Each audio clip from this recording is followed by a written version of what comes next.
The live TV, सच सबसे आगे।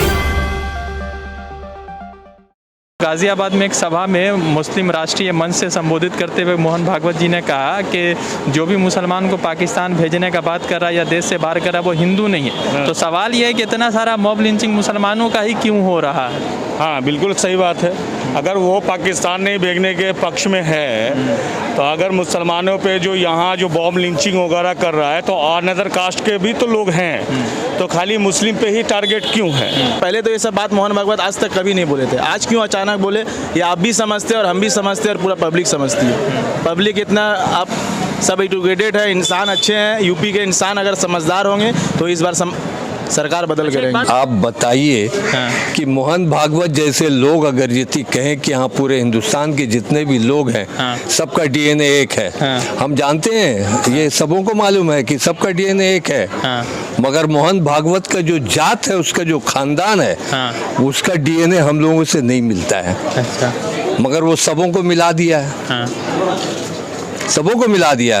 अरे जिसके यहाँ छोटा जात बड़ा जात का अगरचे ये होता है कि मंदिर में मत जाओ पानी पीने के लिए कोई भी छोटे जात के लोग, तो वो क्या डीएनए का हाल क्या जानेगा? वो डीएनए का हाल तो वही जानता है कि छोटा जात और बड़ा जात का जो अंदर में ये नहीं रखता है भेदभाव। अभी 2021 चल रहा, 2022 में इलेक्शन है। जब 2022 का इलेक्शन खत्म हो जाएगा तो ये मुद्दा सब चला जाएगा, खत्म हो जाएगा। हिंदू खतरे से बाहर हो जाएगा, हिंदू खतरे से बाहर हो जाएगा, मुस्लिम सेफ हो जाएगा, हिंदू सेफ हो जाएगा, ब्राह्मण सेफ हो जाएगा, सिविल कास्ट सेफ हो जाएगा, सब सेफ हो जाएगा।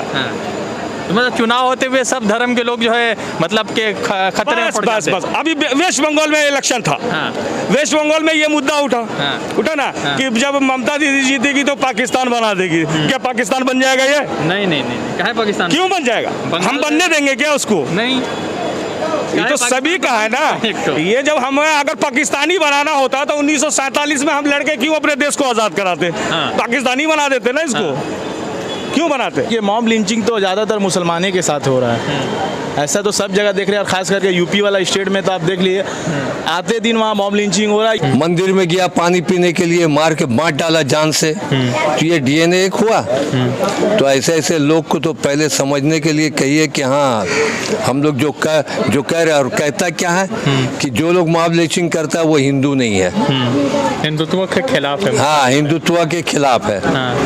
तो भाई हमारा कहने का मतलब ये है कि ये सब मोहन भागवत जो अगल बगल जो बयान देता है, ये सब इलेक्शन का टाइम है अभी यूपी का, और यूपी का हालत बहुत खस्ता है। राम राज की जो बात करते हैं तो राम तो सभी के पूजनीय है, सभी उसको सम्मानित करते हैं, हिंदुस्तान के हैं सभी तो उसके समर्थक है। कोई ऐसा तो नहीं कि राम खाली जो नहीं हिंदू धर्म का ही है या वो तो सम्मानित व्यक्ति है, हर कोई आदमी उसका सम्मान करता है, मैं भी उसका सम्मान करता हूँ, उसमें क्या बुराई है? तो कॉपीराइट का बात चल रहा है ना इन दिनों, लोग 2017 देखिए ये जब भी इलेक्शन आए, अभी यूपी में एक्चुअल में अभी इलेक्शन आने वाला है, ठीक है, जब इलेक्शन आएगा तो ये सब मुद्दा उठेगा ही। हिंदू, मुस्लिम, सिख, ईसाई, ब्राह्मण, सिविल कास्ट, बड़ी कास्ट, ये सब तो मुद्दा उठना ही है, ये कोई नई चीज़ नहीं है। यूपी में अभी बीजेपी आपस में लड़ रही है, आपको भी पता है, वहाँ के जो योगी साहब है उनको बदलने का बहुत सारे कोशिशें हो रही है, और मोहन भागवत का जो बयान है वो आरएसएस के चीफ है, आपको भी पता है, हम लोग सबको पता है कि वो हिंदुत्व के मेन आदमी है, और ये सब बोल के वो सिर्फ इलेक्शन को गुमराह कर रहे हैं, पब्लिक को गुमराह कर रहे हैं। ऐसा कोई बात नहीं है, यूपी के आदमी बंगाली की तरह समझदार है, और इस बार वो सत्ता बदल के रहेंगे इंशाअल्लाह। बीजेपी का वोट बैंक घसक रहा है, ठीक है, बीजेपी का जब वोट बैंक घसकता है तो उसका एक ही मुद्दा होता है, हिंदू मुस्लिम। जब हिंदू मुस्लिम की बात करेगा, पब्लिक को बड़गड़ाएगा, समाज के अंदर में फूट पैदा करेगा और वोट बैंक की राजनीति करेगा, उसके यही एक थ्योरी है, उसके अलावा कोई थ्योरी है नहीं उसके पास। जहाँ जहाँ बीजेपी सरकार है आप ज़्यादातर देखिएगा मॉब लिंचिंग वहाँ हो रहा है। अच्छा, वो मोदी सरकार का ये जो कोरोना काल रहा वो किस तरह से देख रहे हैं? बेकार है वो, मोदी सरकार का बात ही मत कीजिए, वो हर चीज़ में बेकाम रहा है। असदुद्दीन ओवैसी को तो पहचानते ही होंगे। हाँ बिल्कुल। उसने एक सवाल उठाया है कि जो मोहन भागवत ने कहा कि जो लोग मार रहे हैं मुसलमानों को या जो मॉब लिंचिंग कर रहे हैं वो हिंदुत्व आइडियोलॉजी के खिलाफ है। ओवैसी के पक्ष में हम भी नहीं है, ओवैसी मुस्लिम जरूर है, मैं भी एक मुस्लिम समुदाय से हूँ, तो मैं ये नहीं कि अगर वो मुस्लिम लीडर है तो मैं उसका सपोर्ट करूं ऐसा कुछ नहीं है। ये बयानबाजी जो होता है इससे और ज़्यादा समाज के अंदर में गंदगी फैलती है। कोई मुस्लिम नेता आकर के कुछ बयानबाजी कर देता है, कोई नॉन मुस्लिम आकर के कुछ बयानबाजी कर देता है। मैं ओवैसी के पक्ष में नहीं हूँ, कोई और आप सवाल करें तो बेहतर है। अब कल देखिए पार्लियामेंट में या आज पार्लियामेंट में सब जितना कैबिनेट मिनिस्टर लोग जो है ना सब रद्दोबदल हो रहा है। अच्छा, सबको बदल रहा है वो, इसलिए कि जितने पुराने चेहरे हैं सब तुम लोग बदनाम हो गए, सब तुम लोग निकल जाओ। अब नया चेहरा को ला रहे हैं कि जिसमें कुछ ये लोग करके दिखाएगा। मगर ये नया चेहरा जो आएगा ना ये भी तो साला वही है, दागी का दागी। कैसा दागी है? कैसा दागी है? अभी आप अगर जीती आम अगर जीती तोड़िएगा पेड़ से तो वो फ्रेश निकलेगा। निकलेगा ना। वही आम को अगर आप 4 दिन रख दीजिए और उसको काटिए तो वो फ्रेश रहेगा या दागी रहेगा? दागी हो जाएगा, बदबूदार हो जाएगा। बदबूदार हो जाएगा। तो ये वैसे ही बदबूदार है ये लोग। हमारे देश के प्रधानमंत्री हैं, रफ तो बोलेंगे नहीं क्योंकि सभी उसको सम्मानित करेगा, लेकिन जो पहले वाली जो स्थिति थी उसमें घसकती हुई जरूर नजर आ रही है, खिसकती हुई जरूर नजर उनकी घसक रही है। उनकी लोकप्रियता थोड़ी घसक रही है। और वो भी घसक रही है क्यों? ये हिंदू मुस्लिम के जो उनके जो लीडर हैं ये हर जगह जाकर के अनलीगल बातें करना, हिंदू मुस्लिम सिख ईसाई की बातें करना, इसलिए उनकी छवि कुछ खराब हो रही है। उन्हीं का लीडर कर रहा है, कोई दूसरा नहीं कर रहा। भागवत जी अपना मतलब के लिए बोल दिए हैं, अपना मतलब निकालने के लिए बोले हैं भागवत जी। भागवत जी जो है ना अगर नहीं बोलेंगे तो फिर समझ लिए कि उनका हुक्का तमाकुल नहीं बंद हो जाएगा। क्या उनका भी अब 24 में जो है ना साफ हो रहा है। जब कोरोना काल में क्या लगता है मोदी जी के किस तरह से सफलता रही है सरकार? या कोरोना काल में मोदी जी का बिल्कुल भी सपोर्ट नहीं है, बिल्कुल भी सफलता नहीं है, बिल्कुल भी नहीं है। लोग मगर कह रहे हैं कि भाई जो है पूरा दुनिया भर में हुआ है तो हिंदुस्तान क्यों उससे अछूत या छूटा रहेगा? दुनिया भर तो पहले आज से 6 महीना पहले खुल गया। इंडिया में क्यों नहीं खुला अभी?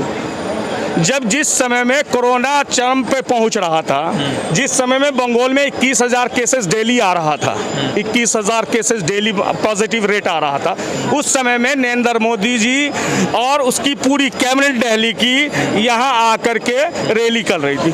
तो कहाँ आपने बचाव किया जी? क्या किया आपने? सरकार बनानी थी शायद। सरकार बनानी थी तो सरकार पहले जरूरी है, जो पहले आम पब्लिक जरूरी है। आम सरकार किससे बनती है? आम पब्लिक से। जब आम पब्लिक सेफ ही नहीं है तो सरकार बना के आप क्या करेंगे? बात बताइए, अभी कुछ दिनों से जैसे कोरोना काल आया तो मोदी जी का थोड़ा सा फेस सामने आ गया कि मोदी जी ने क्या अच्छाई किया है। तो क्या ये जो बयान आया क्या मतलब बीजेपी को डर सताने लगा है कि अब जो है हमारी सरकार नहीं होगी, उसी को बचाने के लिए शायद ये बयान आया?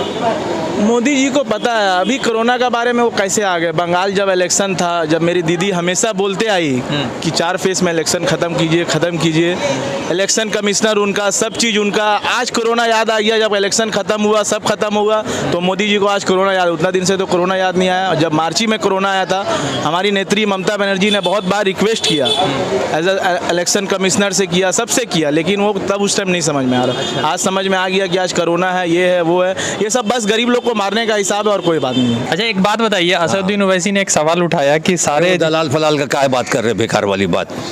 वो दलाल वलाल की बात मत कीजिए और किसी का बात कीजिए आप। तो मुसलमान के लिए वही सवाल उठाया। अरे वही तो साला अभी ये क्या है, बीजेपी का साथ दिया वहाँ यूपी में। तो MIM कह रहा है कि वो जो नहीं साथ दिया भाजपा, ये समाजवादी साथ दिया। समाजवादी भी दिया, मुलायम से मायावती भी दिया, दोनों दिया है और ये भी साथ दिया है। इसका साथ देने से तो आया है। क्या बोलता है नहीं आया? नहीं, सब हम लोग खबर रखते हैं जनाब, पढ़ते रहते हैं न्यूज़पेपर नहीं? सब न्यूज़पेपर में देता रहता है और सब न्यूज़पेपर में हम लोगों को मालूम होता रहता है सब। तो योगी आदित्यनाथ को बचाने का कोशिश कर रहे हैं भागवत क्या? हाँ, भागवत कोशिश कर रहा है बचाने का और ऊपर से आपका अवेसी बचाने का कोशिश कर रहा है। ओवैसी तो बहुत खिलाफ बोल रहे हैं भागवत। आप नहीं जानते हैं आप। हम खिलाफ अगर नहीं बोलेंगे तो हम 100 सीट पर इलेक्शन कैसे लड़ेंगे वहाँ? हम जो इलेक्शन जो 100 सीट पर लड़ेंगे और बिहार में जो लड़ करके जो बिहार को जो बर्बाद किया हम, तो उसी तरह से यूपी को आने वाला जो है उसको बर्बाद करना है। तो ये अवेसी के बात पर किसी को भी नहीं जाना चाहिए। जिस तरह से सवालों का फेर है कि जिस तरह से असदुद्दीन ओवैसी ने पलटवार किया है, एक तरफ मोहन भागवत की तरफ का तो दूसरी तरफ आरएसएस के अंदर भी खटपट शुरू हो गई। अब देखना यह है कि ये खटपट क्या सरकार बनाने में सफलता होती है या ये खटपट ऐसी ही चलती रहेगी। वैसे 2022 का इलेक्शन भारतीय जनता पार्टी के लिए बहुत महत्वपूर्ण है, क्योंकि बंगाल के बाद जो इलेक्शन का माहौल चला हुआ है उसमें देखना ये कि भारतीय जनता पार्टी कहाँ रुकती है और किस तरह से रुकती है। रज़ा अंसारी की रिपोर्ट द लाइव टीवी के लिए कोलकाता से। जुड़ते हैं दूसरे अपडेट के लिए, धन्यवाद। द लाइव टीवी, सच सबसे आगे।